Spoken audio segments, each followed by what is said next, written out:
Salut à toutes et à tous, soyez les bienvenus pour un nouvel épisode du Racing Café. J'espère que vous allez bien. Vous voyez que toute la fine équipe ou presque est présente. On a une pensée émue pour Manu, qui n'est juste pas là ce soir. Il reviendra la semaine prochaine. Ne vous en faites pas, mais voilà, des fois ils ont des empêchements. Ils n'ont malheureusement pas de contrat les liant à vie au Racing Café. J'en suis le premier désolé. J'espère que vous êtes prêts pour un joli tour d'actualité encore. Et bien de toute l'actualité des sports mécaniques. On parlera bien sûr Formule 1 tout à l'heure, les amis, avec le Grand Prix de Grande-Bretagne à Silverstone. On parlera aussi de rallye, puisque ce week-end c'était le rallye d'Estonie, avec la victoire de Kalle Rovanperä. On parlera de WEC, les 6 heures de Monza qui avaient lieu. Et puis ensuite, évidemment, tout ce qui est news, programme du week-end, courrier des viewers. Et bien sûr, notre ami Axel sera là pour nos manches à couilles d'or. Oui, c'est toujours un grand moment de parler de cette séquence de l'émission quand on a un invité, parce que ce soir, on a le plaisir d'accueillir le vainqueur des 500 miles d'Indianapolis 2019 et champion IndyCar 2016. Ça devient de plus en plus long, Simon. Attention, si tu organises de plus en plus, ça va être très long pour te présenter. Simon Pajot, comment ça va?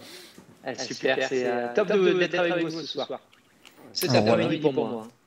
Oui, c'est ça, effectivement. Voilà, nous, on est en soirée totale. Lui, il est à peu près 14-15 heures. Donc, on fait ce qu'on peut. Simon, écoute, ça fait évidemment super plaisir de t'avoir avec nous. On aura également l'ami Greg, bien sûr, qui cette fois-ci est en haut à droite. Donc, voilà, je sais que ça va être terrible pour les fidèles. Comment va? Très, très bien. Je suis tout timide ce soir. Voilà, j'en dis pas plus. Vous savez, ça a duré 10 minutes et puis après tout ira bien. Oui, après je rachète Twitch, c'est bon. J'en doute pas. L'ami Gaël aussi de France Racing, comment ça va Gaël? Bonsoir à tous, bonsoir le chat. Ravi d'être là, après un week-end bien chargé, bien animé, et puis ravi de partager cette émission, ce bout d'émission avec Simon. Alors ça, on me dit qu'il y a de l'écho, mais d'où cet écho peut-il venir? Bon, on va bien voir, ne vous inquiétez pas. Et puis vous l'avez en audio, mais il sera là aussi avec nous, c'est l'ami Axel. Comment ça va? Bonsoir à tous, ça va très bien. Pour ce soir, on a éliminé l'élément perturbateur de cette émission et on récupère Simon Pagenaud, donc je pense qu'on devrait faire comme ça à toutes les émissions, histoire que je savoure un petit peu. On va discuter en antenne, bien sûr, on va faire des trucs. On passera le numéro de Roger Penske, Simon, on arrangera 2-3 trucs pour t'avoir avec nous. N'hésitez pas dans le chat, bien sûr. J'espère que ça va niveau son maintenant. J'ai un peu essayé de faire ce qu'on a pu, mais normalement ça devrait fonctionner. N'hésitez pas dans le chat à poser vos questions aussi, on en sélectionnera certaines pour Simon. Écoute, Simon, t'étais en essai à Laguna Seca, du coup, très récemment. Comment ça s'est passé déjà pour commencer par l'actu très chaude?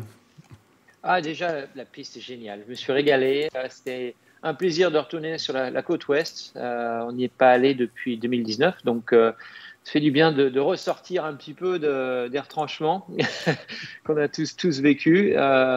Et évidemment, c'est un endroit superbe. C'est une piste magnifique et on a eu l'occasion donc de faire une journée complète d'essais, ce qui est devenu rare en IndyCar, puisqu'on a à peu près que 5 jours d'essais à l'année. Et ça a été l'occasion pour nous de valider des choses qu'on a appris depuis 2020 et puis de régler la voiture, puisqu'on a une course à Laguna Seca qui sera l'avant-dernière course du championnat.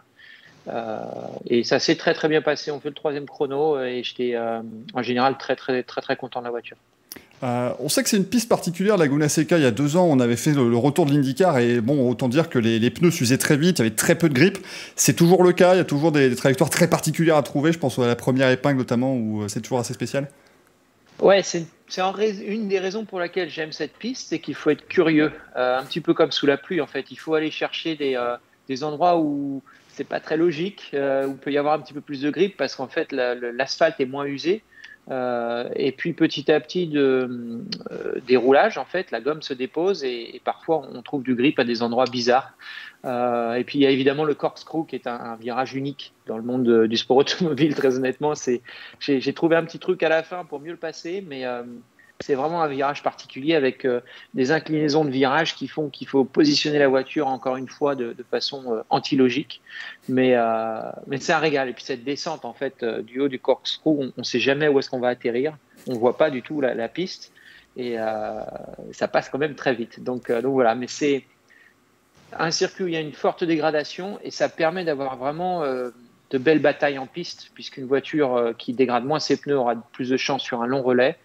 Et puis une voiture qui dégrade plus ses pneus, en général, est plus rapide en début de relais. Donc c'est souvent une bonne voiture de qualif. Voilà, donc on a essayé de comprendre un peu tout ça. Firestone nous a amené un nouveau pneumatique qui est plus récent et qui allait presque 1 seconde plus vite. Donc ça dégrade toujours, mais moins. Voilà. Ouais, effectivement. Et puis au corkscrew, on rappelle aussi le point de freinage, c'est-à-dire que comme tu es très très haut, tu ne vois en fait quasiment que le ciel au moment où il faut choisir de Ah ouais. Pour le corkscrew, on voit. Ouais, en fait, c'est un peu comme sur une piste de ski. Quand on arrive en haut et on regarde pas en bas, en fait, on se jette dedans. Bah, c'est exactement la même chose. Donc, une piste noire. Hein. C'est un régal, mais si on se rate un petit peu, c'est évidemment le temps autour descend et puis on peut se faire doubler ensuite dans l'enchaînement qui suit. Donc, c'est vraiment un enchaînement particulier qui, encore une fois, qui est complètement unique. On a Raiko Junior dans le chat qui nous demande le fond plat ne frotte pas à cet endroit-là où tu dois aussi penser au corkscrew quand tu fais les réglages de la voiture avec toute l'équipe? Ouais, en fait, donc il y a des vibreurs à l'entrée du virage où on peut utiliser le vibreur pour freiner et placer la voiture. Il y a le premier vibreur à gauche quand on rentre dans le corkscrew. Il y a maintenant une banane à l'intérieur où si on la touche, ça nous jette vers l'extérieur et ensuite on peut pas passer le droite qui suit. Maintenant, il y a une banane aussi dans le droite qui suit, donc on ne peut pas couper le virage, on risquerait d'endommager la voiture. Et puis en effet, parfois ça frotte, parfois ça tape et ça peut endommager le fond plat, ce qui pour nous, sur des voitures comme ça, c'est beaucoup d'appui aérodynamique. Donc en effet, les hauteurs de caisse sont très importantes sur cette piste, tout en sachant que plus on est bas, plus on a de l'adhérence. Donc encore une fois, un gros compromis. Simon, pour l'instant, tu es donc 6e du championnat de cette saison 2021. On a envie de dire que le point fort, c'était vraiment Indianapolis, avec cette 3e place aux 500 miles. Qu'est-ce qui t'a manqué derrière pour pouvoir prendre peut-être ce bon élan? On avait aussi pas mal de malchance, avec des pénalités en qualification, des choses aussi qui n'étaient pas forcément dans ton contrôle. Qu'est-ce qui te manque peut-être pour reprendre une dynamique vraiment très intéressante à partir de Nashville sur toute cette fin de saison qui va s'enchaîner? Écoute, personnellement, je trouve qu'on a un niveau de performance qui est très bon. On arrive à se qualifier dans le Fast Six quasiment partout, que ce soit sur les circuits en ville, le circuit routier, ce qui n'était pas le cas en début d'année. Je le rappelle, on a souffert un peu en début d'année avec un manque de performance. On a réussi à améliorer les choses avec très peu d'essais, ce qui est impressionnant. Indianapolis, en effet, était le point fort, même si la qualification a été mauvaise. On avait une super voiture en course.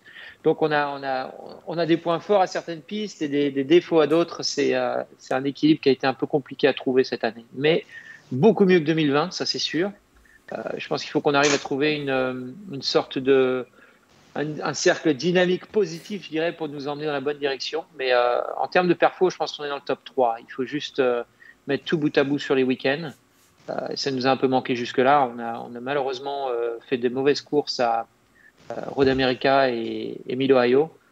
On a ciblé le problème et on a, je pense, progressé. On l'a vu à Laguna Seca. Donc voilà, malheureusement, tout s'est pas déroulé parfaitement depuis le début de la saison, mais on a trouvé de la performance et ça reste quand même très important en sport auto.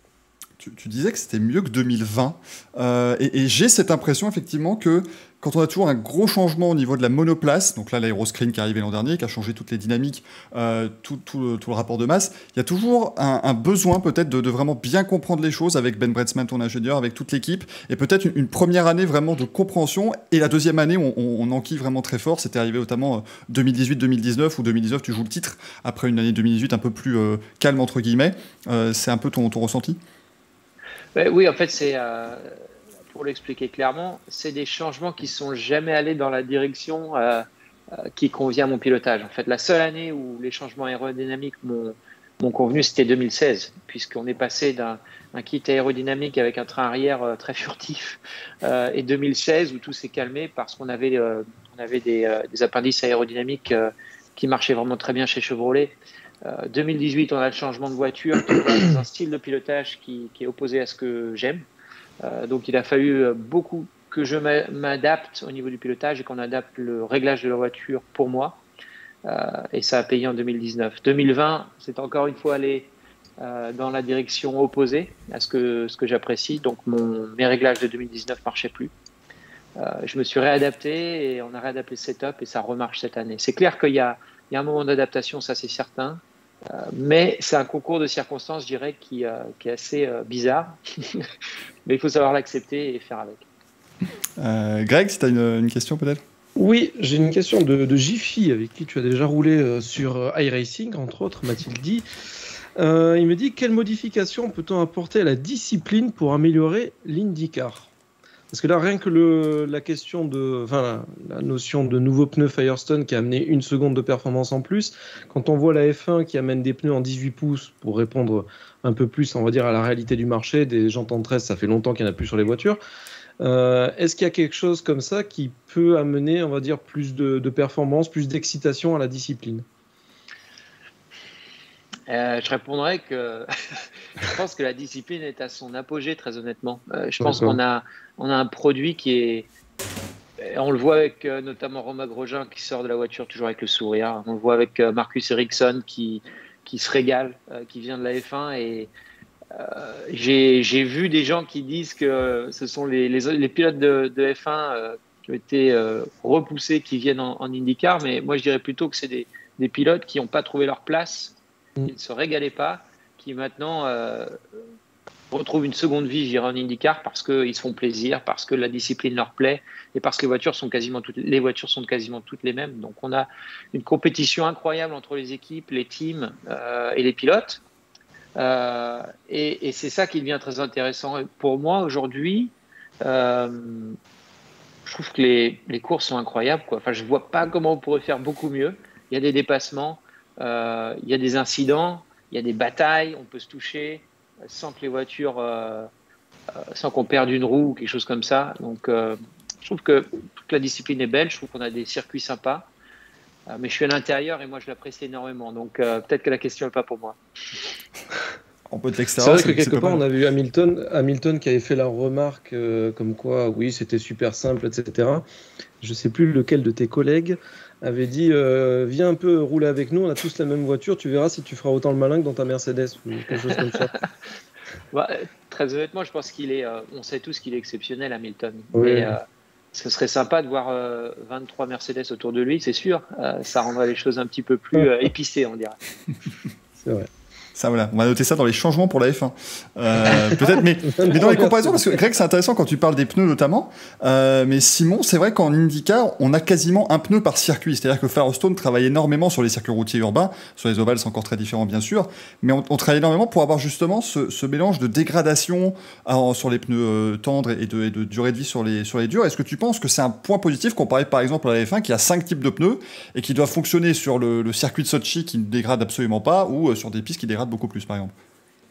Je pense que d'un point de vue spectateur, c'est plus facile de comprendre les pneus et les stratégies de l'IndyCar. Très honnêtement, moi, j'y suis perdu. Je ne sais plus si le pneu violet de Pirelli, c'est le plus soft, le super tendre, le hyper tendre, le méga tendre, j'en sais rien. Mais on sait qu'en IndyCar, le pneu rouge, il est plus tendre que le pneu dur qui est noir. Voilà, point final. Alors après, Firestone, en fait, en fonction des demandes du circuit, développe un pneu, deux pneus, le pneu rouge et le pneu tendre et le pneu dur, pour que les voitures performent à leur maximum. Alors évidemment, si on avait un autre manufacturier de pneus qui venait faire la compétition contre Firestone, on verrait les performances au chrono par tour descendre très rapidement. Mais ce n'est pas le cas. Donc, ce que Firestone fait, c'est déjà nous donner un pneu qui soit sécurisant, qui n'éclate pas. On a vu très peu de problèmes chez eux. Ce qui est important sur un ovale, évidemment, pour les pilotes. Et ça reste quand même quelque chose qui nous tient à cœur. C'est tranquillisant, oui. Et puis après, voilà, eux. Alors, ce qu'il faut savoir, et je vais l'expliquer un peu, je suis désolé si je prends trop de temps, mais ce qu'il faut savoir, ce qui est compliqué en sport automobile, c'est évidemment le pneu, parce que le pneu, c'est contact au sol. Et il y a des lois d'écologie qui changent sans arrêt. Et en fait, les manufacturiers de pneus se trouvent contraints à devoir changer leurs recettes par rapport aux lois écologiques qui changent sur les ingrédients en fait, qu'on met dans les pneus. Et ce qui s'est passé depuis quelques années, Firestone a dû changer complètement leurs recettes pour fabriquer les pneus parce que les ingrédients étaient toxiques et ne convenaient plus aux lois actuelles. Voilà. Donc chaque année, ils doivent évoluer dans ce sens-là et parfois on a des pneus qui performent moins bien parce que les ingrédients sont moins toxiques et parfois moins performants. C'est étonnant, mais il faut le savoir et c'est quelque chose que les gens ne savent pas. C'est dingue que l'IndyCar n'ait pas entre guillemets de dérogation parce que je veux dire, ça reste quand même très peu de voitures. Ce ne sont pas des voitures de série que Monsieur Tout le Monde prend. Vous êtes que 24 à tourner. Je vois pas pourquoi ils appliquent quand même des lois comme ça. Enfin, C'est admirable quelque part. C'est la durabilité. Ils se servent de ça pour la route. Les ingénieurs qui travaillent sur les pneus de course se servent de ces recherches en fait pour les pneus de route. Donc ça sert quand même énormément. La course restera toujours un laboratoire, je dirais. Et ça, c'est bien que ce soit toujours le cas. Gaël, une question ? Oui, une question. On avait fait le point ensemble, Simon, fin 2020, concernant cette saison qui avait été compliquée et marquée par la pandémie, en fait, et tu m'avais expliqué que c'est vrai que c'était pas évident de travailler avec des ingénieurs quand il n'y avait pas le contact, quand il n'y avait pas le présentiel, en fait. Nous, de l'extérieur, on a pu voir un petit peu des courses où, petit à petit, on voyait du public, mais finalement, est-ce qu'à l'intérieur des écuries, le travail avec le présentiel va mieux ? Est-ce que c'est un peu plus facile cette année de préparer les meetings de course où il y a encore quand même des restrictions et c'est quand même encore un peu compliqué ? Les restrictions, non, on en a toujours. On porte le masque. On porte beaucoup le masque de façon à prendre les précautions nécessaires. Mais il y a plus vraiment de. En 2020, je n'ai pas pu du tout aller à l'écurie. L'écurie avait complètement cloisonné et les pilotes n'étaient pas acceptés. Donc, ça a vraiment été très compliqué de garder cette dynamique. Je n'ai pas vu mes mécaniciens en dehors des circuits pendant un an. Voilà, donc ça a été difficile de garder cette bonne mentalité de bonne humeur. On est tous rentrés dans une petite routine difficile, un peu comme aller à l'usine tous les jours. Et là, voilà, comme à Laguna Seca, on a passé une super journée ensemble, tout le monde avait le sourire, tout le monde s'est régalé. Et je pense que ça joue beaucoup dans la performance de chacun, pas seulement du pilote, mais aussi de l'ingénieur. Quand on est de bonne humeur et qu'on a du fun, je pense que les choses se déroulent toujours mieux. On a Maxime dans le chat qui nous dit « Pourriez-vous apprendre ces restrictions au paddock MotoGP ?» C'est sûr que là-bas, effectivement, c'est plus compliqué. C'est pas Axel qui nous dira le contraire, mais c'est vrai qu'ils ont un peu plus de mal en termes de moto là-bas. RSF te pose une question intéressante parce que cette semaine, donc, l'IndyCar a annoncé un tout nouveau package télé aux États-Unis qui va complètement, quasiment révolutionner tout ça. Donc, on rappelle, NBC diffuse l'IndyCar depuis 2019 de manière exclusive. Les discussions allaient montrer, on commençait à se dire mince, comment ça va se faire. Et là, Roger Penske nous sort un lapin du chapeau avec, je crois que c'est 12 ou 13 courses qui vont être sur la chaîne principale NBC, qui est l'équivalent de TF1, M6, les chaînes hertziennes en France, et le reste sur le câble et sur le net. Qu'est-ce que tu en penses, justement, Simon, de ce côté?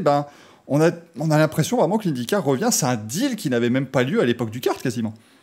Ah, c'est clair, c'est la force de Roger Penske. C'est un homme qui a un businessman incroyable, il travaille jour et nuit, c'est fou, je ne sais pas quand est-ce qu'il dort, mais ce qui est incroyable, c'est la force qu'il a à faire avancer les choses, et là je me rappelle très bien en 2012 quand on se bataillait pour avoir des droits télé comme cela, c'était impossible même d'y penser, et maintenant ça se réalise, et on voit l'audience qui monte, l'intérêt pour l'IndyCar qui monte également par rapport aux partenaires qui suivent la discipline. On voit qu'on a de plus en plus de voitures qui ne peuvent pas participer aux 500 miles d'Indianapolis parce qu'il y a un compte de 33 voitures, donc ça c'est aussi très très bon signe, et voilà, il y a un intérêt qui grandit, donc c'est génial d'en faire partie en ce moment et de voir l'évolution. Très honnêtement, l'évolution depuis 2012, c'est fabuleux. Donc, j'espère qu'on va continuer comme ça. C'est en bonne voie, mais d'être sur une chaîne principale comme NBC pour 13 courses, c'est incroyable. Et Peacock, donc, qui va retransmettre les courses notamment sur Internet et puis en streaming, c'est une application qui est géniale, qui a déjà montré le Tour de France également. C'est franchement génial ce qu'ils sont en train de faire. Donc, on croise les doigts, mais c'est en bonne voie. En soi, c'est vrai que l'époque, quand tu es arrivé, 2011-2012, des fois, s'il y avait 200 000 personnes, c'était bien devant la télé. C'était vraiment quand c'était Versus. C'est exactement ça. C'était effectivement compliqué. C'est les chiffres d'ailleurs. Ouais, et maintenant, on est sur du 1 million environ. C'est vrai que 1,4 million, la dernière. Ouais. Donc, c'était quand même des très bons chiffres. C'est vrai qu'à une époque, il faut vous dire, il y avait plus de gens qui étaient au circuit des 500 miles d'Indianapolis quand il y avait l'Indy 500 que devant leur télé pour le reste de la saison. C'était des fois des moments compliqués. Malheureusement, on n'y est plus. Oui, Greg, dis-nous. J'ai une petite question. J'ai vu qu'il y avait une dynamique de la F1 aux États-Unis avec beaucoup de gens qui la regardaient et des chiffres records qui ont été faits cette année, justement. Est-ce que cette dynamique F1 se répercute sur l'IndyCar ? Dans le sens où ça reste des monoplaces dans les deux cas, donc voilà. Alors apparemment, ce qui a vraiment développé la F1, c'est le Drive to Survive sur Netflix. Donc ça a été le. C'était. On en veut un pour l'IndyCar.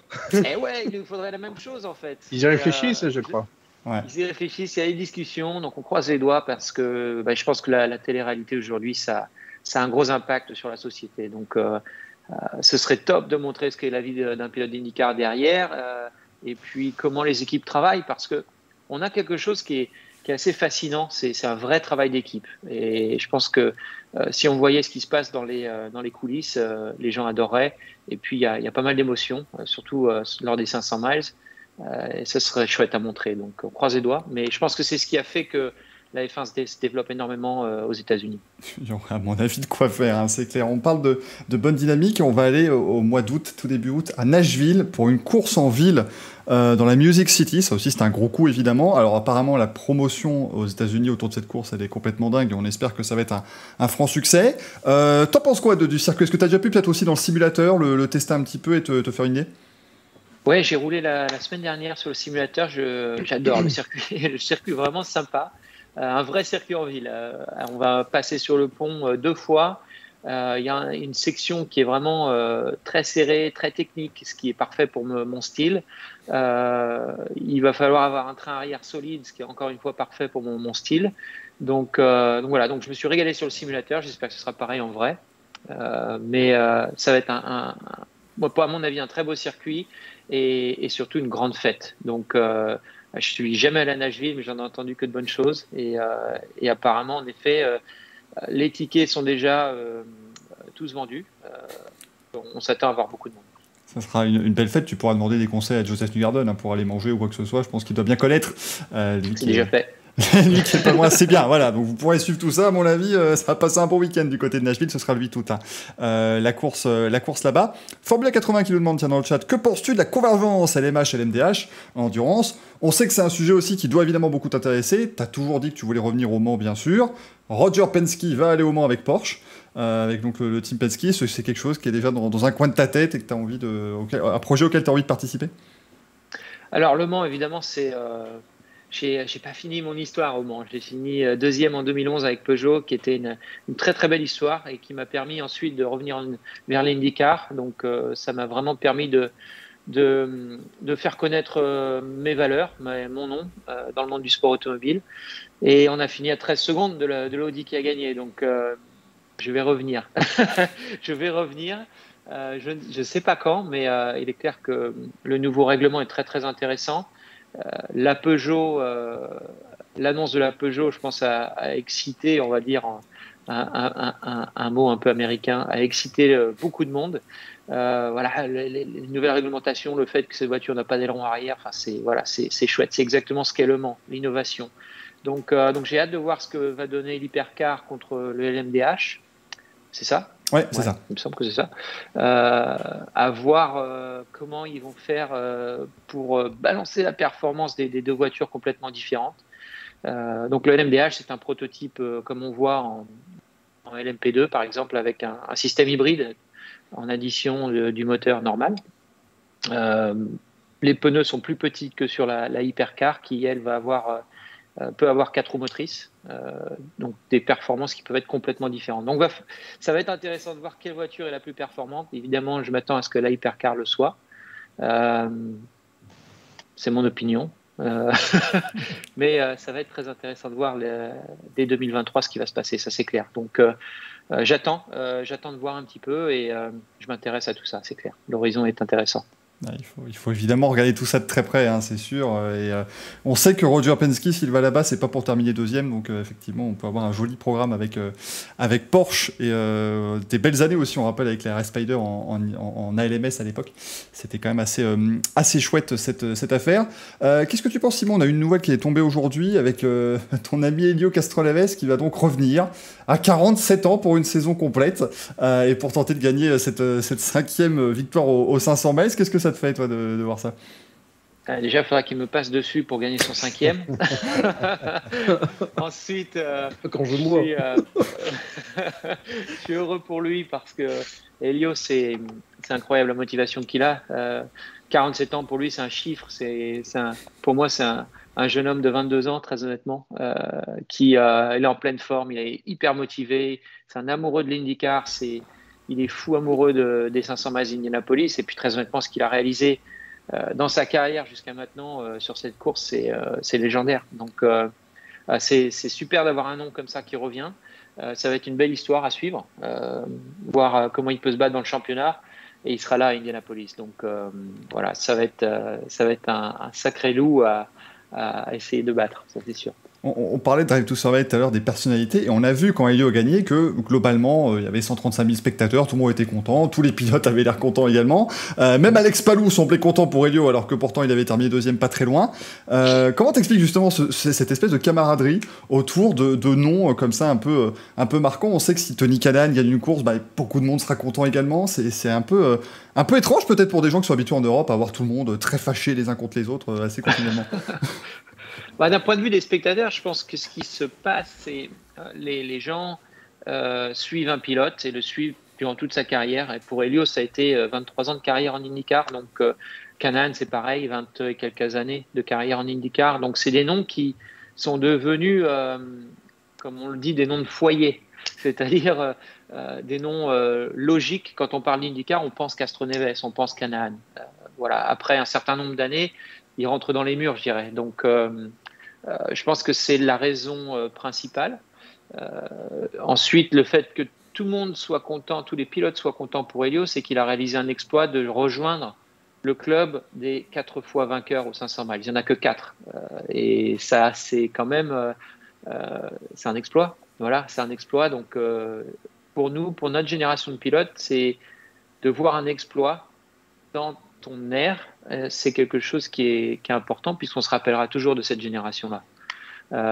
Et grâce à Helio, je dirais qu'on parlera peut-être un petit peu moins des anciens et un petit peu plus des récents. Et je pense que c'est aussi ça qui fait qu'on était tous très heureux pour lui. C'est vrai, c'est peut-être une sorte aussi de validation pour dire aux gens, oui, vous pensez à Mir, à Foyt, à Unser, mais nous on est là et on n'a rien à leur envier finalement. On a tout à leur envier parce que il y en a que 4 qui l'ont gagné 4 fois, mais c'est bien qu'on puisse parler de la nouvelle génération aussi. À un moment donné, il faut aussi passer à autre chose, se rappeler des anciens parce que c'est une belle histoire. Mais les records sont faits pour être cassés, comme on dit. Greg, peut-être une autre question de l'ami Geoffrey, ou peut-être Gaël si tu en as une. Alors, je regardais justement ce qu'il m'avait envoyé. Je pense qu'on a tout évoqué parce qu'il m'avait parlé aussi de l'impact de l'aéroscreen sur ta manière de piloter, de régler la voiture.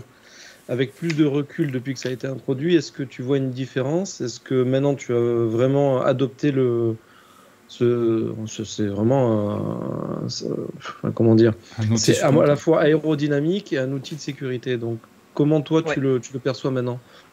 Alors d'un point de vue sécurité, c'est génial, très honnêtement. On a vraiment passé un cap, je dirais, où avant on avait tous un peu peur de prendre un débris sur le casque et la lumière s'éteint. Ça manque à la F1 vraiment le côté vitré, je pense. Oui, d'un point de vue sécurité, il est clair que ça évite un facteur danger, ça c'est certain. Pour moi, quand on a un accident ou quand on passe dans les débris, c'est sûr qu'il y a un sentiment de sécurité qu'il n'y avait pas avant. Donc ça c'est bien. Alors par contre, pour moi, c'est allé dans le mauvais sens de mon style de pilotage puisque ça a rajouté du poids sur l'avant de la voiture. Et quand on rajoute du poids sur l'avant de la voiture, ça ajoute du sous-virage. Donc le train avant a tendance à glisser un peu plus en sortie de virage. C'est l'inertie en fait qui change sur la voiture. Surtout que c'est en hauteur. Voilà, et ça a rajouté un centre de gravité plus élevé. Moi j'aime une voiture qui tourne, qui a beaucoup on appelle ça la rotation dans un virage. J'aime une voiture un peu comme en ski qui tourne brutalement au milieu du virage et qui ressort droit. Et avec ce changement, c'était plus possible de conduire comme je le faisais avant. Mes réglages, encore une fois, fonctionnaient plus. Bon, je m'y suis habitué. Est-ce que ça me convient à 100%? Non, mais je m'y suis un peu mieux habitué, ça c'est clair. Merci beaucoup. On avait aussi Arnaud de France Racing qui nous a mis un petit coucou du Val de Vienne. C'est sûr que Simon, c'est un endroit qui est cher à ton cœur, évidemment. Ah oui, c'est mon circuit, c'est mon jardin. Je suis né à 30 km du circuit, donc voilà, c'est vraiment grâce au circuit de Val de Vienne qui qui était monté dans les années 90 que j'ai débuté en sport automobile. Donc sans le circuit, on ne discuterait pas aujourd'hui. Donc voilà. Puis c'est un circuit très technique qui m'a appris très rapidement des techniques de pilotage particulières. Et voilà, pour moi, c'est un circuit qui aura toujours un gros impact sur ma vie.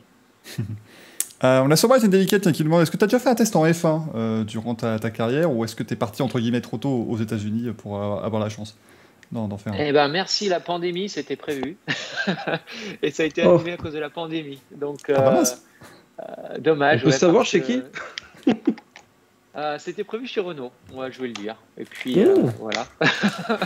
D'accord. C'était prévu chez Renault et j'espère que ça pourra se faire un jour parce que c'est non pas pour y courir parce qu'il est certainement trop tard, mais au moins pour découvrir ce qu'était une Formule 1, c'était super. Et puis c'était chouette de pouvoir le faire avec Renault qui m'a fait débuter en sport automobile. Donc on verra, peut-être ça pourra se faire dans le futur avec Alpine ou quelqu'un d'autre peut-être, mais ça aurait été une belle expérience et voilà, bon, c'est chouette de pouvoir dire un jour qu'on a piloté une F1. C'est sûr, on le note ça, voilà, comme quoi le Racing Café c'est bien et on a des exclus et c'est important. C'est une exclue, je l'avais pas encore dit. en parlant justement de F1, Simon, on ne peut pas ne pas te demander évidemment ton avis sur ce qui s'est passé ce week-end avec nos amis Lewis Hamilton et Max Verstappen. Enfin, nos amis, on ne les connaît pas personnellement, mais peut-être un jour, qui sait, l'invitation est en tout cas envoyée. Qu'est-ce que ça te fait, alors, vraiment, l'avis du pilote sur ce contact qui a beaucoup fait parler et qui risque de faire parler encore longtemps? Alors, c'est une conversation que j'ai eue aussi avec Will Power et Scott McLaughlin. On était en train de dîner avant la séance d'essai à Laguna Seca. Et Scott, qui est passionné de sport auto de toutes les catégories du monde entier, me dit alors, qu'est-ce que tu en penses? Est-ce que c'est un incident de course ou est-ce que tu es en faveur de l'un ou l'autre? Et en tant que pilote, si on veut vraiment être honnête, il faut se mettre dans la position des deux pilotes. Donc, je me suis imaginé dans la voiture de Verstappen et je me suis imaginé dans la voiture d'Hamilton. Et très honnêtement, si Hamilton il va pas chercher le gap, il gagne pas la course et il a aucune chance contre Verstappen de suivre ensuite. On l'a vu à la course sprint. Verstappen, de son côté, c'est un virage, on ne freine pas, c'est un virage qui est à fond en Formule 1. Logiquement, s'il a la trajectoire, Hamilton va lâcher. Et puis, il y a aussi le fait qu'il y a un jeu de... comment on dit, un jeu mental. Ouais, il y a un jeu d'intimidation et un jeu mental qui se met en route entre les deux, puisqu'ils savent très bien qu'ils vont se battre l'un contre l'autre pour le championnat. Et je pense que Verstappen a voulu montrer que c'était l'homme du moment et il a tourné agressivement, ça c'est sûr. Il a tourné comme s'il n'y avait personne à l'intérieur. Hamilton était là. Est-ce qu'Hamilton aurait dû être plus à l'intérieur? Peut-être. Pour moi, c'est un incident de course parce que les deux sont très agressifs. Les deux prennent beaucoup de risques. Je comprends plus la prise de risque d'Hamilton que celle de Verstappen, parce que Verstappen, s'il avait laissé la place, il gagnait la course quand même. Et il s'échappe au championnat un peu. Voilà, après, Verstappen, on sait, c'est un pilote agressif et ça marche pour lui, donc pourquoi changer? Mais ce qui m'intéresse, et bon, je trouve qu'il a été un peu trop critiqué, c'est que Hamilton relève le challenge. Et c'est chouette et c'est génial pour nous à voir que voilà, il va y avoir une belle bataille, que ça se corse un petit peu. Et moi, ça m'emballe parce que la Formule 1 a tendance à être un petit peu ennuyeuse après le premier virage. Donc voilà, personnellement, c'est un incident de course et les deux doivent y aller, sinon c'est pas des pilotes. Ouais, tu rejoins un peu peut-être Alex Palou qui expliquait l'autre jour en interview, qui a dit moi de toute façon c'est pas compliqué, j'aurais fait la même chose que les deux. Donc en tant que pilote, c'était voilà. Ils se sont rencontrés sur leur trajectoire qui était pas tout à fait les mêmes. Bon, en tout cas Simon, merci beaucoup d'avoir été avec nous. Si jamais Gaël, si vous avez encore une question, n'hésitez pas, même Axel si tu veux, il n'y a aucun problème. Ah, Axel en a une, attention, Axel va arriver en audio, mesdames et messieurs, la voix de Secret Story va être parmi nous. Bonsoir à tous. Non, moi j'avais une petite question parce que je suis un véritable rookie en IndyCar, même si l'ami Jiffy me briefe un petit peu depuis 2 ans. Je suis réellement toutes les courses depuis le début de la saison et je suis devenu un énorme fan d'IndyCar parce que j'adore le côté stratégie où ça pite à n'importe quel moment, etc. Et moi justement, je voulais me poser une petite question pour la stratégie. Est-ce que avant ta course, tu as déjà vraiment un plan qui est prêt? Ou est-ce qu'au bout du premier tour, ça change? Parce que des fois, c'est vrai qu'on voit des pilotes qui vont piter à 30 tours de l'arrivée, alors qu'ils savent que niveau essence, ils en ont pour 25 ou 26 tours et ils vont essayer de faire du lift and post à fond, mais ils savent que ça va passer, du coup ils piquent 2 tours à la fin. Est-ce que par exemple ce fait de course, on va dire, c'est prévu à l'avance ou est-ce que c'est juste on tente? Alors, c'est une super bonne question. En effet, la stratégie est hyper importante en IndyCar parce que si on ne peut pas se dépasser, en fait, le gros avantage de l'IndyCar, et ce qu'on ne devrait pas changer notamment, c'est le fait qu'on n'ait pas de couverture chauffante. Donc, quand on sort des stands, on a des pneus froids. Et il est très difficile de mettre les pneus en température. Donc, quand on sort des stands en pneus tendres, les pneus rouges, on a un gros avantage sur les pneus durs. Donc, sur une sortie de stand équivalente, on peut trouver 2 secondes au tour, par exemple. Donc, cette séquence de pit stop, et j'en parle souvent d'ailleurs, la séquence de pit stop, c'est là où on peut gagner beaucoup de temps. Et la personne la meilleure à la séquence de pit stop avec son équipe, c'est Dixon. En général, ils arrivent toujours à gagner beaucoup de positions pendant les arrêts au stand grâce à ce genre de scénario qu'ils imaginent avant. Nous, personnellement, on a plusieurs scénarios qu'on imagine. On sait le nombre d'arrêts qu'on peut faire ou pas. Parfois, il y a des courses où on peut faire 3 arrêts, 2 courses où on doit faire que 2 arrêts. On a évidemment des outils de simulation qui nous disent ce qui est le plus avantageux sans drapeau jaune, avec drapeau jaune. Et puis, on connaît aussi les statistiques des drapeaux jaunes. Quand à Mid-Ohio, quand il y a un drapeau jaune, à quel tour, statistiquement parlant, il sort le plus souvent? Et on peut anticiper des stratégies ou des changements de stratégie. Donc, ce qu'on peut faire, c'est avoir un plan A, de dire on va s'arrêter au 20e tour. Et c'est à peu près ce que tout le monde va faire. Donc, si on est deuxième et que le premier est devant nous, mais que de s'arrêter avant de faire l'undercut est meilleur, on s'arrêtera au 20e tour et lui va sûrement s'arrêter au 21e. Mais il est possible que le premier change de stratégie pour nous couvrir. Et puis voilà, c'est sans arrêt en évolution en fonction de qui est devant, qui est derrière, et en effet de la position qu'on a après le premier tour. Et d'ailleurs, pour aller plus loin, Simon, on voit par exemple avec Joseph Newgarden qui vraiment est très rapide en ce moment, qui a enfin gagné sa première course de l'année, et aussi pour l'équipe, c'était quand même assez rare de voir Penske aller aussi longtemps, mais je repense par exemple à sa course de Détroit, où globalement, il est le plus rapide en qualif, il part devant, mais il se retrouve sur une mauvaise stratégie vis-à-vis des pneus tendres, des pneus durs, et il devait remettre les pneus tendres à la fin. Est-ce que c'est pas compliqué justement de te dire, quand tu pars devant, quand t'es en tête et quand t'es en pole position, que de toute façon on est obligé de tenter une stratégie, mais qu'elle pourrait totalement louper vis-à-vis des faits de course? Par exemple, Newgarden, c'était plusieurs drapeaux jaunes qui sont succédés à la fin, qui l'ont pas aidé. Ça doit quand même être difficile mentalement aussi de dire, on a beau faire tout ce qu'il faut, ça peut être un peu au pif parfois. Ouais, alors en fait, la stratégie de course démarre dès la qualif, parce que ce qu'il faut savoir en Indy, c'est que l'on doit absolument utiliser les pneus tendres et les pneus durs, au moins une fois pendant la course, l'un ou l'autre. Donc à Détroit, on était limité en pneus et on devait en fait utiliser un train de pneus. Si on se qualifiait dans le Fast 6, on devait utiliser un train de pneus qui avait été utilisé en qualif. Mais le 7e, lui non, en fait, puisqu'il ne passait pas dans le dernier segment de qualif, donc il économisait un train de pneus. Et du coup, c'est pour ça que Pat Howard est remonté comme ça, parce qu'en fait, il avait des pneus neufs toute la course, ce qui n'était pas le cas de Newgarden. Et comme c'est une piste qui dégradait énormément, il y avait 1,5 seconde au tour pendant plusieurs tours. Et du coup, en fait, ça lui a desservi de faire la pole position ce jour-là. Donc, ce qui est assez incroyable. Mais c'est pour ça que on ne peut pas faire la stratégie de se dire je vais essayer de ne pas faire la pole. C'est pas possible. Mais quand on se rate, parfois, comme c'est arrivé à Pato, qui s'était qualifié, je crois, 20e, quand on se rate, parfois on peut se récupérer grâce aux stratégies de pneumatiques. Donc, ce qui n'était pas le cas à Mid-Ohio, c'était un format différent. Et chaque week-end, on doit s'adapter à un format qui n'est pas toujours le même. Donc, je ne sais pas si c'est bien expliqué à chaque fois, mais il y a beaucoup de stratégies comme ça. Gaël ? Ouais, une petite dernière question pour Simon.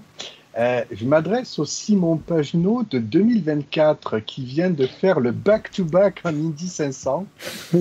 Donc, très beau palmarès, félicitations. Ça fait 3 ou 4 alors du coup 2022-2023. Donc, je m'adresse au Simon Pagenaud de début 2024. Il y a le programme Endurance qui est là et il faut faire un full-time en fait. Est-ce que Simon fait, par exemple, juste un programme allégé ovale sur l'IndyCar pour garder quand même l'Indy 500 dans le target et avec un programme, est-ce qu'il y a une moitié programme IndyCar et un programme entier en endurance. Comment ça peut se passer? C'est une bonne question. C'est saligo, c'est un scénario auquel je n'ai pas pensé. Et, déjà, on est sur 3 couronnes à Indy 500. Déjà. Oui, c'est très bien. J'ai gagné 3 fois à Indianapolis 500. Donc déjà, je signe ça. Le reste, honnêtement, c'est difficile à se l'imaginer parce que le sport automobile, ça change tous les jours. Il y a sans arrêt des choses qui évoluent. C'est un métier d'adaptation, comme on en parlait tout à l'heure. Et de s'imaginer dans 3 ans ce qui peut se passer, c'est quasiment impossible. Oui, mais moi j'ai une DeLorean, c'est différent. Avec la DeLorean, si on appuie sur le bon bouton, c'est bon. On se retrouve en 2024 dans une bonne situation. Mais comme je l'ai dit tout à l'heure, j'aimerais revenir au Mans un jour et j'aimerais revenir dans de bonnes conditions. Lesquelles aujourd'hui, j'en sais rien, très honnêtement. L'amour de l'IndyCar pour moi est très très grand, très très haut, très très fort. Et il est clair que, je crois que vous l'avez compris, les 500 miles pour moi c'est le top du top. Donc voilà, mon objectif c'est de continuer de gagner aux 500 miles et peut-être un jour en effet essayer de revenir au Mans pour gagner. Je vais noter quand même. Ce que je peux dire. Faut toujours noter les paris de Gaël, hein, parce que du coup, donc ça fait 2022-2023. Donc voilà, 2024 aussi, tant qu'à faire, je le mets aussi, j'en ai un peu plus, je vous le mets quand même. Oui. Il faut surtout se dépêcher parce qu'en 2025, il y a Alexandro Agag qui arrive en IndyCar. Vous allez voir, il va tout électrifier, ça va chier des Ça va être autre chose, là. L'Indy 500, ça va être terrible. Mais donc, je note Helio Castroneves qui aura 50 ans, qui courra toujours comme un jeune homme et qui tentera toujours dans cette... À 55 même, 55 ans, ça fera quoi? Ça fera 2030 quelque chose, 2030... Ouais, 2032. Il sera encore en IndyCar. Peut-être qu'il aura gagné les 500 miles 8 fois. Qu'est-ce qu'il fait après? Est-ce qu'il va au Mans? Je ne sais pas, je me demande en fait. J'ai l'impression qu'on va l'avoir jusqu'à 75 ans où il sera toujours aussi énergique que d'habitude. Donc de toute façon, il pourrait faire ce qu'il veut. Tiens d'ailleurs, il a participé au SRX récemment, au Superstar Racing Experience. On en a un peu parlé dans Racing Café parce que je voulais mettre en avant. Qu'est-ce que vous en avez pensé justement? J'aimerais savoir. Justement, moi je trouve ça exceptionnel comme idée. Donc c'est-à-dire pour ceux qui ne connaissent pas, c'est un championnat qui a été mis sur place notamment par Tony Stewart pour ramener pas mal justement entre guillemets d'ancienne gloire. On a Paul Tracy, on a Tony Stewart, on a Helio Castroneves, Tony Kanaan qui sont aussi là. C'est un peu le retour de l'IROC qui était à l'époque avec les meilleurs pilotes du continent nord-américain. Puis on a Eli Digan, on a des jeunes pilotes, Ernie Francis Jr. aussi, qui aimeraient d'ailleurs être en IndyCar. Et on fait des soirées vraiment faites pour la télé. Et on a vu qu'ils se sont tous éclatés. Alors, ils se sont aussi tous pris un moment avec Paul Tracy, parce que de toute façon, Paul Tracy, c'est plus fou avec tout le monde, hein, ça c'était nécessaire. Mais toi, est-ce que ce serait une discipline qui te botterait pour faire un week-end, sur un week-end off peut-être de temps en temps de l'IndyCar? Ah ouais, c'est un spectacle que j'ai trouvé très sympa. On retrouve des petites pistes à l'ancienne un petit peu. On retrouve un petit peu l'ambiance ancienne, je trouve. Où on va sur des petits circuits où il y a un accès ouvert à tout le monde, tous les spectateurs, très proche de la piste. Ça a l'air d'être des voitures sympas à conduire aussi. Tous les mêmes autos. J'ai l'impression qu'ils n'ont pas grand-chose à modifier. Voilà. Et puis c'est allons-y. Avec un bon programme télé également, justement, puisqu'ils sont une couverture exceptionnelle. Donc, non, j'ai trouvé que c'est hyper intéressant, un beau spectacle. Paul Tracy nous a fait un peu de UFC, ce qui était parfait, parce qu'on voulait tous le voir. Et merci Paul, parce que c'est un vrai showman, quoi. J'ai adoré le petit bandeau qui était indiqué à l'écran. Paul Tracy a été impliqué dans un incident lors des 5 courses de SRX jusque maintenant. Et d'ailleurs, quand Eli Digan l'a mis en tête à queue, la foule avait l'air d'apprécier et d'approuver. C'est-à-dire qu'on retrouvait le Paul Tracy de l'époque où tu le rencontrais en Champ Car en 2007. Ouais. Où c'était. Ah ouais, c'est comment d'ailleurs de rouler contre un gars comme Paul Tracy où tu te demandes toujours un petit peu. Tu sais que s'il y a un tout petit trou de souris, il va certainement s'y engouffrer très fort. Ah ouais. Il y a lui, il y a Takuma Sato. Takuma Sato est devenu très comme ça. Donc, ouais, c'est le genre de pilote où. Tu te forces à aller plus vite pour éviter qu'il te rattrape, ça c'est sûr. Hein. C'est un peu comme avoir la police derrière toi. Ah tiens, on a Valkyria pour une dernière qui nous dit une très bonne question. Si tu ne devais choisir qu'une seule voiture d'IndyCar, et ça remonte à 1911 quand même, hein, donc on a pas mal de voitures, tu serais sur quelle génération de voitures, on va dire? Qu'est-ce qui est la voiture qui te ferait plus plaisir? Les voitures qui m'ont vraiment branché, c'était les années 2000, 2002, Kart. La Reynard, notamment la Reynard Penske qui était une voiture magnifique avec plus de 1000 chevaux. Et puis c'est en 2002 je crois que Gilles de Ferrand ou 2003 qui fait le record de vitesse à 241 miles par heure. Ouais, c'était en 2000 à Fontana. Ouais, ouais, voilà, c'est ces voitures-là. Pour moi, c'était 2000 parce que 2003 c'était la génération IRL qui n'était pas une très belle voiture. Donc ouais, ces années-là, kart, 1000 chevaux, pas de direction assistée, des monstres. Et c'est fou. Est-ce que c'est pas vous de se dire que, allez, on va pas évidemment aussi vite sur les ovales aujourd'hui, mais quand tu fais un tour à 233 miles, par exemple, à Indianapolis, quand c'est le Fast Friday, se dire qu'à l'époque, on le faisait à la même vitesse moyenne, mais qu'on arrivait à 250 miles, donc environ 402, 403 en ligne droite, et on arrivait à 215 dans les virages. Mais ici, vous êtes beaucoup plus rapide en virage. Ça fait quelle sensation, justement, pour un pilote ? Ouais, aujourd'hui, on est sur le fil du rasoir tout le temps, en fait, parce que le seul moyen de faire la pole à Indy ou d'être très rapide à Indy, c'est qu'il faut absolument rester à fond jusqu'à ce que... Il faut régler la voiture jusqu'à ce qu'elle puisse décrocher, en fait. Donc, c'est quand même particulier de se lancer en piste et de se dire c'est possible qu'elle décroche à ces vitesses-là, alors qu'avant, il fallait lever le pied, on pouvait balancer la voiture pour la faire tourner. Là, on est vraiment dépendant de de l'aérodynamisme et du vent également. Moi, par exemple, en qualif, je fais des ajustements à chaque virage pour contrer le vent. Et ma voiture est tellement réglée à la limite à chaque fois qu'un coup de vent pourrait me faire partir en tête à queue. Donc, c'est une limite qui est très différente de ce qu'elle existait à une époque. Et on n'a pas vraiment, pendant la qualif, on n'a pas vraiment le contrôle de l'accélérateur. On doit rester à fond pour faire la pole mais on règle les ailerons jusqu'à ce que ça puisse décrocher. Voilà, c'est un petit peu comme se jeter d'un viaduc avec un élastique et on n'est pas sûr que l'élastique tienne, quoi. Mais est-ce que tu as plus peut-être aussi de réponses de la voiture ? Parce que je sais que quand on était justement en 2015, notamment cette année assez particulière à Indianapolis, où vraiment la voiture décrochait sans aucun avertissement, est-ce que là tu as peut-être plus la possibilité de sentir et de pouvoir un petit peu réagir s'il se passe quelque chose, ou c'est vraiment très, très d'un coup ? Là, ça a bien évolué depuis justement 2018 avec la nouvelle voiture, le nouveau AeroKit. Mais lorsqu'on était en bataille, je dirais, des AeroKit Honda contre Chevrolet, on était arrivé à un système qui était à la limite du raisonnable parce que c'était l'aérodynamique, l'appui aérodynamique contre la levée en fait. La levée, c'est quand l'avion décolle. Évidemment, l'appui nous ralentit en ligne droite, donc on en était rendu à chercher la limite de l'aéro et ça devenait presque un petit peu dangereux des fois. On l'a vu avec les voitures qui décollaient. Donc c'est sûr que c'était une période où on serrait les fesses énormément. Aujourd'hui, on peut la maîtriser. Et à ces vitesses-là, ça reste quand même très très fin. C'est des choses qui impactent. Je me rappelle Elio Castroneves qui, lui, par contre, a vraiment décollé. Pour les autres incidents, on pouvait dire ils ont tapé le mur, c'était d'une manière. Lui, la voiture s'est retournée, il est juste parti. Et il a repris la piste 3 heures après, parce que c'est ce qu'Elio Castroneves, c'est ce que tous les pilotes font. Sans problème. Très clairement. Mais est-ce que dans l'équipe, il n'y avait pas forcément de crainte, mais à un moment, on se dit, tiens, c'est assez étonnant et peut-être une incompréhension sur ce qui se passait ? Oui, complètement. Il y avait une incompréhension, il y avait un système aérodynamique, pas un système, il y avait un phénomène aérodynamique qu'on ne comprenait pas en fait, et que personne ne comprenait, puisqu'il n'y a aucune soufflerie dans le monde qui permet de simuler ces vitesses-là. Donc ça, il faut le savoir. Si on va à Indianapolis, on ne peut pas simuler ce genre de vitesse. Les souffleries s'arrêtent à 200 miles par heure. Donc entre 200 et 244 miles par heure, il y a quand même une grosse différence. Des déformations de carrosserie et des choses qui se déroulent et on ne savait pas forcément tout ce qui se passait. Donc on s'en est rendu compte en direct et il a fallu faire avec.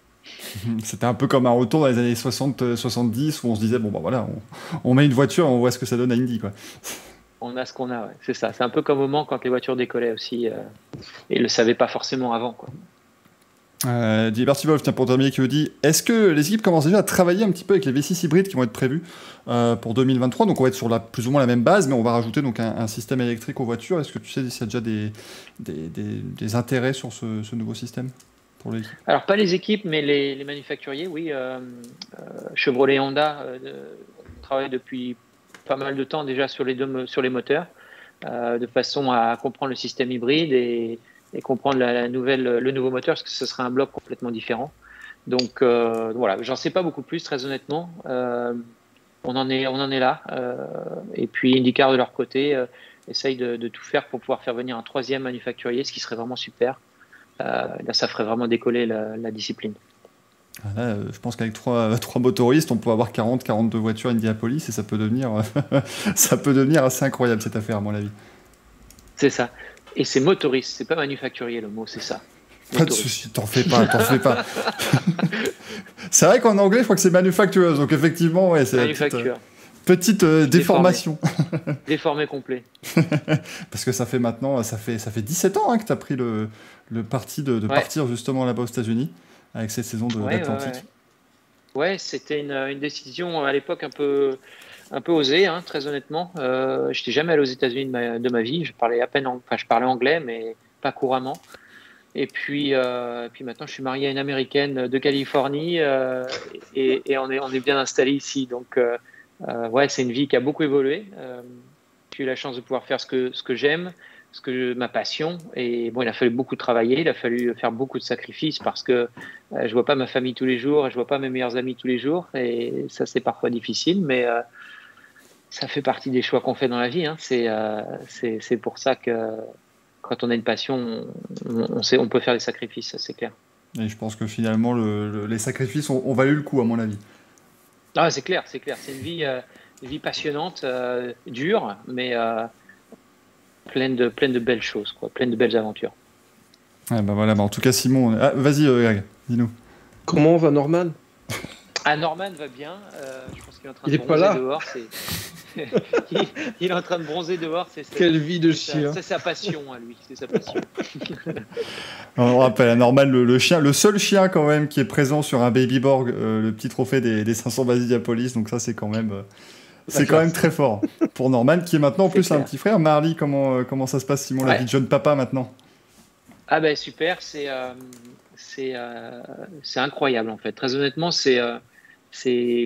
on s'imagine comment ça va se passer quand on sait que sa femme est enceinte, mais très honnêtement, c'est une évolution tous les jours qui est fascinante de voir le bébé grandir et très honnêtement, c'est une nouvelle vie qui démarre. Voilà, c'est de la joie tous les jours, de le voir sourire le matin. On oublie tout le reste, tous les petits problèmes, tout ce qui peut gêner n'est plus un problème. Et voilà, c'est génial. Les nuits se passent bien. Les nuits se passent pas trop mal, on est chanceux. Ils dorment autant que moi, donc ça c'est plutôt bon signe. Ça c'est très très bien. Je suis déjà synchro. Tiens, on me demande d'ailleurs, est-ce que Hailey a appris le français, ta femme Hailey, Simon ? Alors, elle est capable de tenir une conversation, de l'écrire non, mais elle est capable de tenir une conversation et elle est devenue très amie avec mes meilleurs amis. Elle est parfois plus en contact avec eux que je le suis, donc c'est dire. Mais la France nous manque, c'est clair. On n'a pas pu rentrer depuis Noël 2019. On espère qu'on pourra rentrer cette année. Et puis présenter aussi Marley à son arrière-grand-mère. À son arrière-grand-mère, ce serait génial. Donc on croise les doigts. On l'espère effectivement. Tiens, Maxime qui demande, c'est quoi le plus stressant entre une femme enceinte et une course à Indy 500 ? Eh bien justement, l'accouchement pour moi ça a été la chose la plus stressante de ma vie. Et je pense je le sais puisque j'ai fait Indianapolis après, ça a diminué le stress à Indianapolis d'une manière incroyable. Ouais, il est né au début du mois de mai, hein, effectivement, Marley. Donc c'est. Ouais, il est né la nuit de la course de Texas, en fait. Donc, j'ai pu rentrer juste à temps. Ah, c'est déjà excellent, justement. C'est une très bonne nouvelle. Et donc, après, oui, les 2 courses Indianapolis, t'étais encore sur ton petit nuage. Facile. C'était pas un problème. Aucun stress. Voilà, c'est pour ça qu'il a fini 3e. Il est arrivé là tranquille, c'est pas grave. On partait de loin et ça marche. Il y a des avantages à être papa dans la course auto, contrairement à ce qu'on peut dire. Ouais, donc finalement, le côté on perd 2 dixièmes par enfant, c'est pas. Non, c'est pas vrai du tout, non. Au contraire. Non, mon objectif, c'est que mon enfant soit fier de moi plus tard. Ça, c'est clair que c'est quelque chose qui, dès qu'il est né, ça m'a donné une motivation supplémentaire pour que plus tard, ils disent mon père, c'était un pilote de fou et j'étais super fier de mon père pilote. Ah bah c'est vachement beau ça, et puis qui sait, évidemment un jour peut-être qu'il sera en piste contre Elio Castroneves qui sera là. Non, mauvaise idée ça. Non, contre Elio c'est possible, mais non, c'est une mauvaise idée ça. Je préférerais qu'il fasse du basket ou du foot ou du vélo. Vélo ce serait très bien, Tour de France, parfait. Bah oui, toi qui adores en plus le cyclisme, j'imagine que tu as réussi un peu à suivre le Tour de France avec tout ce qui s'est passé. Ouais, je me suis régalé. On a une très très belle couverture aux États-Unis. C'est génial. Et j'ai suivi tous les jours. Et voilà, c'est pareil justement qu'Alex. J'adore la stratégie derrière le vélo. Donc je suis ça avec grand intérêt. Bah, et maintenant les jeux aussi tiennent. On explique aussi pourquoi il n'y a pas de course d'IndyCar pendant cette période. Il devait y avoir Toronto qui a été annulé bien sûr, mais donc c'est parce que NBC diffuse aussi les Jeux Olympiques et donc c'est pour éviter que les différents sports automobiles souffrent un petit peu de ça. Tu trouves que c'est une décision logique et t'es en faveur de ça? Ouais, d'une part, ça fait du bien d'avoir un peu de repos, très honnêtement, parce que depuis le mois de, pour moi, avec les 24 heures de Daytona depuis le mois de janvier, c'est non-stop. Donc, comme on a des week-ends les uns après les autres, ça faisait beaucoup. Donc, c'est bien de pouvoir avoir un peu de repos, de pouvoir se recharger un petit peu avant la dernière partie de saison. C'est bien aussi pour les mécaniciens, parce que je le rappelle, les mécaniciens travaillent sur les voitures tous les jours.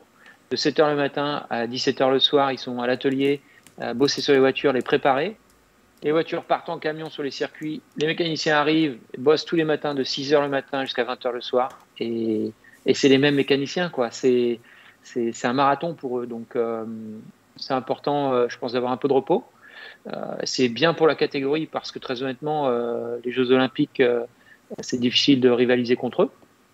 Et puis ça permet de souffler un petit peu. C'est bien aussi que le sport automobile manque pour que les gens veulent le voir encore plus. Donc, c'est bien. Et de se préparer maintenant pour 2 triple headers, donc de 3 semaines de compétition de suite pour terminer la saison. Ça va commencer à Nashville. Qu'est-ce qu'on peut souhaiter justement pour cette fin d'année, Simon? Bien, de gagner des courses. J'espère pouvoir gagner quelques courses. Ouais, les 6, ce serait vraiment bien. Non, j'espère qu'on va avoir le niveau de performance qu'on souhaite avoir. On est dans une bonne dynamique. Il faut juste réussir à débloquer les dernières barrières. Tiens, on a Sobright Indicated qui dit IndyCar n'est toujours pas en Europe. Ce serait quelque chose que tu aimerais voir, toi, justement, l'IndyCar qui revienne dans nos contrées. Tu avais roulé, toi, à Seine et à Zolder en 2007, quand c'était venu avec le Ouais, j'ai fait ça, c'était génial. Et je pense que ce serait une bonne occasion de pouvoir faire découvrir l'IndyCar aux Européens, qui, à mon avis, sera, comme vous le découvrez, c'est un sport qui plairait énormément parce que c'est un sport équitable. Voilà, donc ce serait chouette. Maintenant, on a encore beaucoup de choses à faire aux États-Unis parce que, je le rappelle, l'État du Texas est plus grand que la France. Voilà, donc on en a 51 États comme ça, 50 en tout plus le Texas. Donc il y a beaucoup à faire.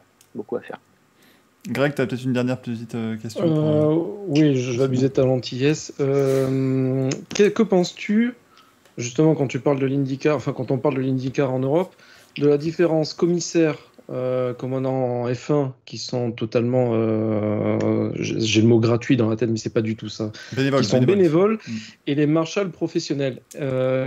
Est-ce qu'il y a une plus-value réelle d'avoir vraiment une équipe qui suit à chaque fois l'IndyCar, ou est-ce que justement le système de la F1 est bon? J'aimerais justement avoir l'avis de... Toi, tu es pilote. Tu peux nous dire quelque chose, alors que nous, on débat à chaque fois, on est des amateurs de canapé, on ne connaît pas les tenants, les aboutissants. Donc, Alors, déjà, les volontaires en sport automobile, sans eux, il n'y aurait pas de sport automobile. Donc, il faut les remercier pour ça. Et ce n'est pas, pas la politique, là. J'essaie juste de dire que voilà, je connais beaucoup de commissaires volontaires au Val de Vienne qui sont excellents et puis qui adorent le sport automobile. Sans eux, ce serait difficile pour beaucoup de circuits, pour beaucoup de courses. À plus bas niveau, c'est clair. Maintenant, au Mans aussi, il y a plein de commissaires volontaires et grâce à eux, il y a une super course tous les ans. Nous, sur le championnat IndyCar, parfois, sur certains week-ends, on a des commissaires volontaires qui viennent se greffer. Et sur d'autres circuits, on a les mêmes commissaires que d'habitude. Donc, je dirais qu'il y a 2 groupes qui travaillent ensemble. Ça se déroule très bien. Il y a évidemment le système des drapeaux avec les commissaires sur le bord de la piste. Qui fonctionne toujours, mais de plus en plus les lumières en fait sur le volant nous aident à savoir s'il y a un danger ou pas. Donc là, ça vient de la direction de course en direct sur les voitures. Et avec la technologie, plus ça va, plus on arrive à avoir une réponse des dangers rapide.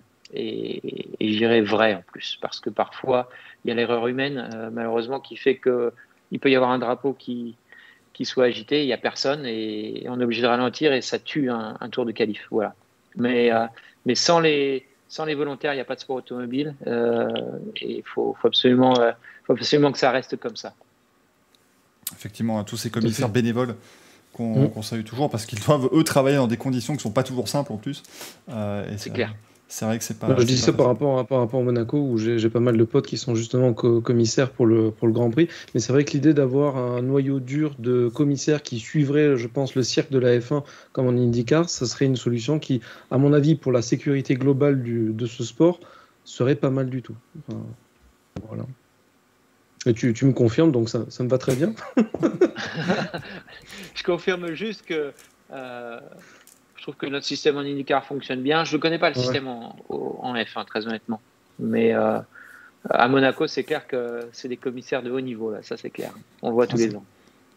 Ils ont beaucoup de formation du côté de Monaco, et c'est vrai qu'en IndyCar, on rappelle, il y a aussi toute l'équipe des secouristes et tout le safety team qui est toujours le même. Et d'ailleurs, ça fait même des années, Simon, quasiment depuis tes débuts, tu dois avoir les mêmes têtes qui reviennent. On voit les mêmes têtes.